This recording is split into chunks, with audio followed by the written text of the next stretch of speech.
start with the opening statement, and then if you guys have questions, let me know. I'll call on you. Sure. Thanks, you guys, for coming. I want to just shout out our marketing department and LA Unified School District personnel who allowed this to happen. It's really a special day when kids can come who might not otherwise have access to see our incredible players and believe that they can, be college students or athletes. It's so much bigger than us, and that was a really neat thing. And I've been trying to kind of get it going since I got here, so really meaningful to me. I think Santa Clara is a really good basketball team, and they challenged us today with the actions that they run. It was harder to guard, than what we faced, and we're a work in progress. I really liked that we didn't turn the ball over. I liked that we had to stay kind of foot on the gas all game defensively, but we're still getting better. And I've had really kind coaches on opposing sides when they shake hands, say, "Hey, now go win it all," or do things like that. And I'm with our team every day just trying to get better at small things because we're so far from where we want to be. And so I just want the team to continue to allow us to challenge them and keep getting better. Okay. JuJu, just first thing, fastest in USC history, the 1,000 career points in this program history. What I know you've reached a lot of milestones in a couple of years here. Does that mean anything to you? What do you take from that? Yeah, I think I don't take anything for granted. I'm very blessed to be in this position. Grateful for everybody here, coaches, staff, teammates. Couldn't have done it without them. So this is great. Something to build off and continue to work on. But yeah, just blessed and ready for the next thing. I think it's always worth noting too, when you break a record at USC, it hits a little different because the people that you're breaking the record from are so great, and JuJu belongs in that conversation. I think we're all comfortable to say it. It's the great Cheryl Miller who was next, right? And so I think sometimes, I don't want to say we take her accolades for granted, but sometimes I'm like, wow, she's 4 games into her sophomore year and scored 1,000 points. So I think it's really an incredible accomplishment. Do you feel like you've gotten almost desensitized Lindsay No. couple of years? No, I mean, just because you see the work ethic every day and you see everything that she handles. And to me, I think the greatness goes beyond the stat sheet that I don't think everyone else gets to see. But it's really cool when there are things like this that pop out and you're like, whoa, was that fast? And so it's always a neat thing. I never take it for granted. Front row and then Ryan. Speaking about that as well, that you reached in 38 games, which tied Elena Della Dom's mark and 4th fastest in NCAA history. So what does that mean to kind of be in that company with Elena Della Dom? Oh yeah, she's a great player. Grew up watching her. So yeah, I love her game, and everybody on that list is just really good company. But like I said, I'm blessed to be in that position. And yeah. Ryan. Lindsay, you talked about just being able to push down the gas pedal Yep. in this game, or having to throughout. How much does that help knowing that Notre Dame is coming up a tough matchup? Given in the last 2 games, obviously you guys were in control pretty early. Sure. I mean, I'm pretty transparent with the team about messages because they're mature, and I think they don't get ahead of themselves. But we knew coming into this stretch of 3 home games that we probably have superior talent, even though obviously I have a ton of respect for what these coaches run and what they're building with their programs. So we talked about we can decide whether we want to just show up and play the game, or we could decide whether or not we're trying to get more prepared for when Notre Dame comes in, or are we getting better through games and actual gameplay? And I do think they've taken on that challenge. We wanted to hold Pollard, who's a terrific player, who was averaging 26. We wanted to hold her to single digits, almost got there. And that's a credit to her that, she's challenging. And, they ran some Princeton action. So we have been trying to get our players ready for what's coming forward in addition to ready for these games. And I think, of course we have lapses, but I think for the most part, they're really buying into that. And we're better than we were when we got off the plane from Paris. Second row, and then Joe. Hey, JuJu, congrats on the milestone. Thank you. I was curious, what part of your offensive progression you're most proud of? From last year? Yeah. I think, I don't know. I think just my ability to kind of see the floor. I think I'm seeing the floor better this year. Trying to give my teammates the ball where they like it as much as possible. But I would say just IQ. I feel like as a player, it's grown since last year. Joe, and then back row, and then we'll. JuJu, since there's comparisons from fans about, looking at you and Caitlin, you accomplished a milestone 2 games quicker than Caitlin. Do you Do you monitor kind of? No. how you monitor? I do not monitor. She's a great player. Glad to be in that company, but I don't really monitor that at all.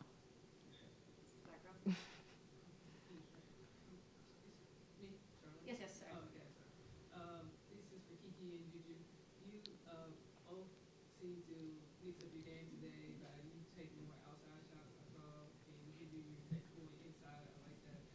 Can you talk about what the emphasis was and the intention behind that for this particular game and how you would like to do that throughout the season?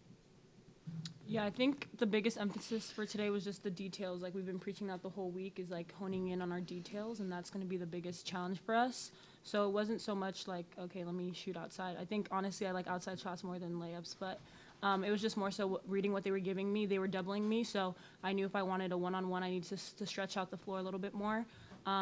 So yeah, that's kind of what I was reading is like the paint was packed, so let me step out a little bit more. Amanda. Like how games like this is for all three of you all, like kind of build up maybe chemistry on the court and help you kind of understand your players and even like for Lindsay, like the rotations. Yep. How do you games kind of kind of get familiar?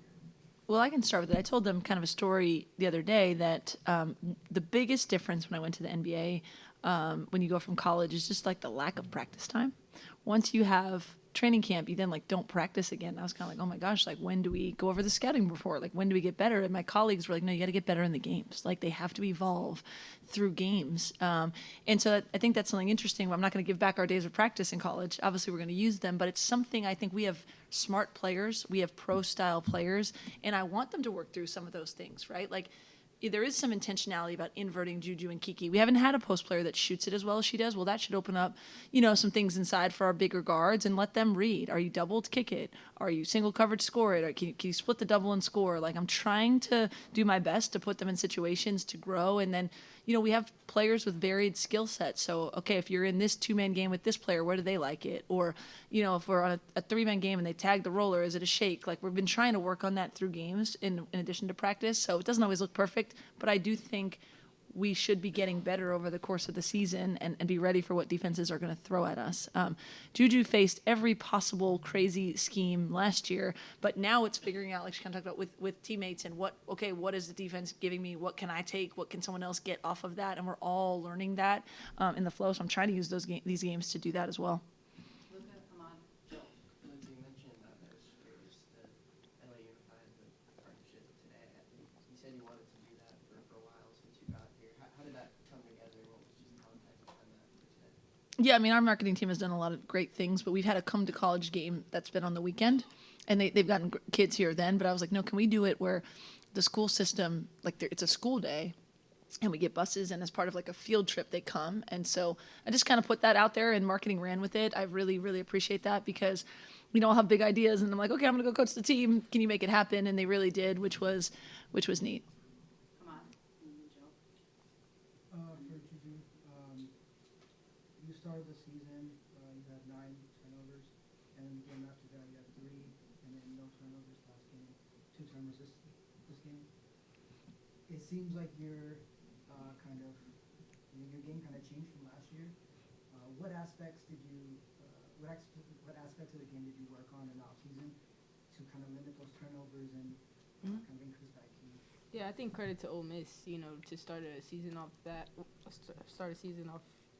with them, and then have it be, the first game back. I was, it took me a minute to adjust in that game, and I think we saw that through the turnovers. I would say this past summer has been on working on all aspects of my game, reading the floor better. I think that's really helped me kind of limit that. And as the season progresses, we'll continue to kind of evolve in that aspect. And I'm gonna take some of the heat on the Ole Miss game. They're really good. They're really good defensively. That team's gonna win a ton of games and gonna hold people to a lot of points. But I thought the turnovers were as much on the offense as they were on the individual player. Like I just didn't think we were smooth, and we've gotten better since then. So I don't know. You can find the numbers, but I would say the 0 turnovers, the 2 turnovers are a lot more kind of where JuJu's going to be at, then I think that first game was a little bit of an anomaly, and I'll take that as much on me on any of our players. It was not pretty, and that's on me. Joe, in front row, then Ryan. Just for everyone, the first 3 minutes of the game, how much did Rhea give you a lift with the 2 blocks and scoring and the rebounding kind of helped propel that 7-0 run to start? Did you guys want to speak to that? Yeah, I think Rhea is such an anchor. Yeah, it's her birthday. Happy birthday to Rhea and Viv. But I think Rhea is such an anchor for this team. She's one of the players that have been here since the beginning. So I think we really count on her just defensively to bring that energy. She's always talking, and she's very helpful for me in the post defensive schemes. But I think she brings a lot of energy and just is allowing all of us to play with confidence because of all the knowledge that she has being here for 4 years. Go front. Yeah, I was gonna ask because you guys are such a good defensive team and such a good offensive team inside the paint. But I know today 3-point shooting was a little bit of a struggle for you guys. I think you guys went 6 for 28, and so far this season it has been. Is that kind of a cause for concern? Is that something just to work on for the next week against Notre Dame? Yeah, I mean, I have a lot of confidence in our shooters. I want us to, find the right shots, and then we trust that we'll knock them down. But I think it's a lot of attempts with a lot of the right shots. People are packing the paint a bit because they're so concerned about Kiki in the paint. They're so concerned about JuJu's driving lanes or post-ups. And so we're trying to take what the defense gives us, but we can continue to get better on which are the best ones to take and are they in rhythm. But I'm not worried because we have, really good shooters. And I think what you saw the other night is, we shot 50% from 3. And so, we'll catch our rhythm with that and figure out, how to take advantage of what people are doing. But we know we're capable of knocking down shots too. Ryan, second row, and then last question in the back. For Kiki and JuJu, you guys have won the last 3 games by a combined margin of 181 points or something.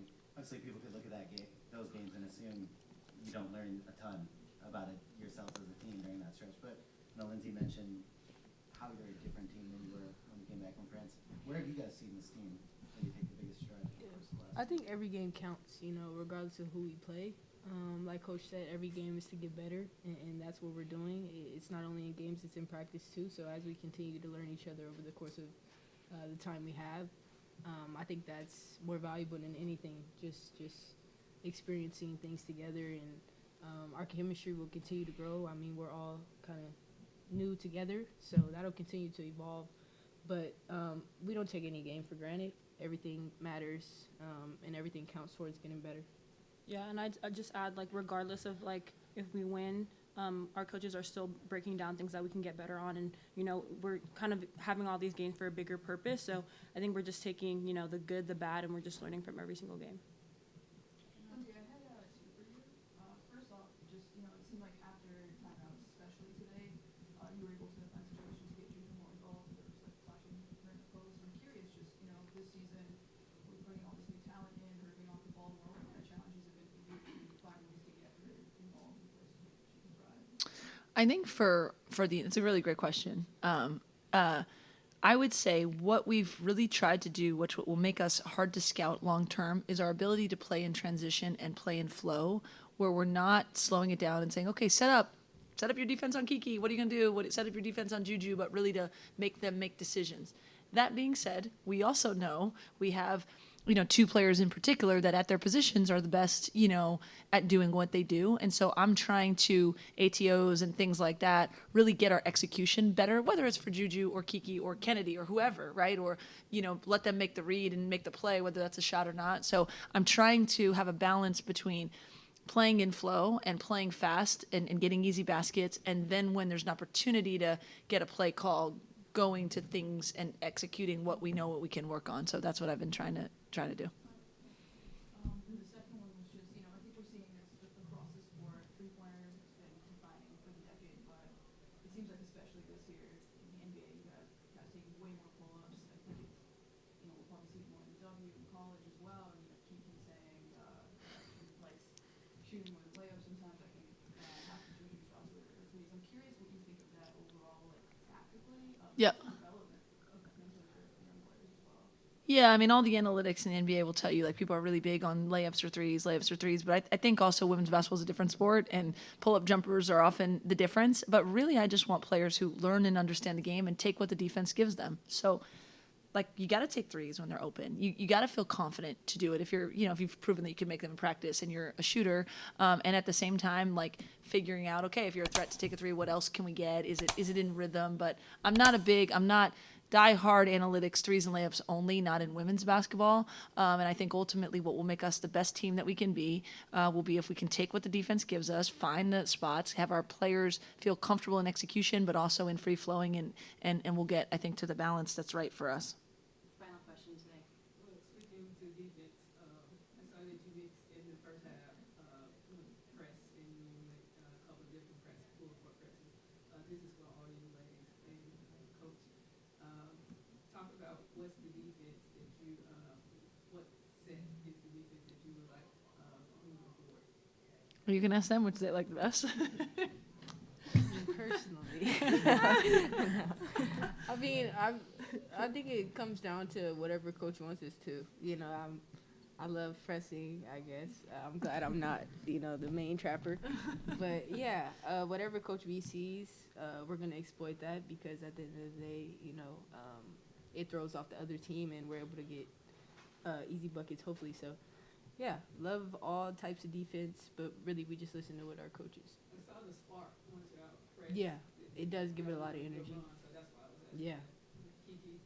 Yeah, I think we have a lot of great athletes that can do a multitude of things. So, like, sometimes we have Rhea at the front of our press, and then sometimes she's not. So I think it's great having a bunch of different athletes so we can, as JuJu said, mix up the defenses. We hedge sometimes, we ice.